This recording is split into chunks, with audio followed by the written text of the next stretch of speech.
მსოფლიო ხალხთა ფესტივალი გორში ქალაქის ქუჩებში დღეს თურქეთის, სერბეთის და რუსეთის ფოლკლორულ-ქორეოგრაფიული ანსამბლების წევრები გამოჩნდნენ და კოსტიუმირებული მსვლელობა მოაწყეს. მთელი დღის განმავლობაში გორის კულტურისა და დასვენების პარკში მიმდინარეობდა კონცერტი, რომელსაც ჩვენი გადამღები ჯგუფი დაესწრო. გორის ქუჩებში კოსტიუმირებული მსვლელობის შემდეგ მსოფლიო ხალხთა ფესტივალის მონაწილეებმა კულტურისა და დასვენების პარკში გადაინაცვლეს, სადაც საზეიმო კონცერტი გაიმართა. კონცერტი სერბეთის ქორეოგრაფიულმა ანსამბლმა ნაციონალური ცეკვით გახსნა.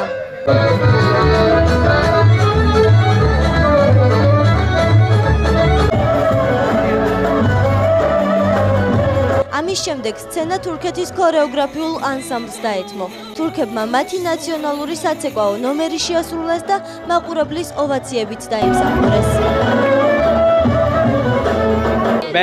მე ძალიან მიხარია, რომ ამ ფესტივალში ვიღებ მონაწილეობას და ვიმყოფები საქართველოში. მე ვფიქრობ, რომ ყველაფერმა კარგად ჩაიარდა, ამისთვის დიდი მადლობა ორგანიზატორებს, რომლებიც ჩემი მეგობრები არიან.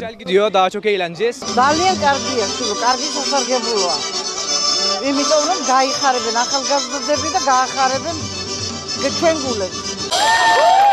მოგვიანებით სცენაზე რუსეთის ფედერაციის წარმომადგენლები გამოჩნდნენ, რომლებმაც მუსიკალური ნომერი შეასრულეს.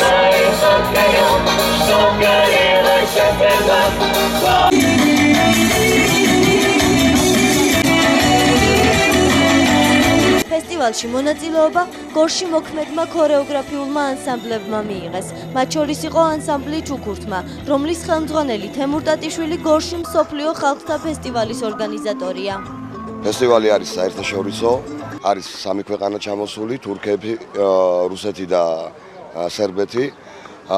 ჩვენი ბავშვები ძალიან ხშირად სტუმრობენ მათ ქვეყნებს და მე-7 წელია უკვე ვატარებთ ამ ფესტივალს, ვიწევთ რომ გაიცნონ ჩვენს კულტურას, ჩვენს ქვეყანას და ეს ვფიქრობ აუცილებელია საქართველოსთვის, რომ განვითარდეს ტურიზმი, გაიჩინონ ახალგაზრდებმა სხვადასხვა ქვეყნებში მეგობრები. ჩემი ანსამბლი იღებს ამ ფესტივალში მონაწილეობას, ანსამბლი ლაჟვარდი.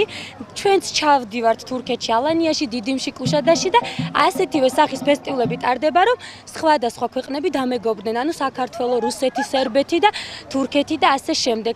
ხან ჩვენ მიგვიწევენ, ხან ჩვენ მოვიწევთ მათ საქართველოში და უმაგრესი ფესტივალი ტარდება დღეს გორში. ძალიან მომეწონა და ძალიან კმაყოფილი ვარ, რომ ამდენი სტუმრები ჩამოვიდნენ ჩვენ ქვეყანაში და რა ვიცი, მედია მოეწონათ ჩვენი ქალაქი. მსოფლიო ხალხთა ფესტივალი უკვე მე-7 წელია, რაც იმართება. ფესტივალის ფარგლებში დაგეგმილი ღონისძიებები 25 ივნისს თბილისში არტ-ჰოლის საკონცერტო დარბაზში გაგრძელდება. 26 ივნისს კი დახურვის ცერემონიალსა და გალა კონცერტს გორის კულტურის ცენტრი უმასპინძლებს.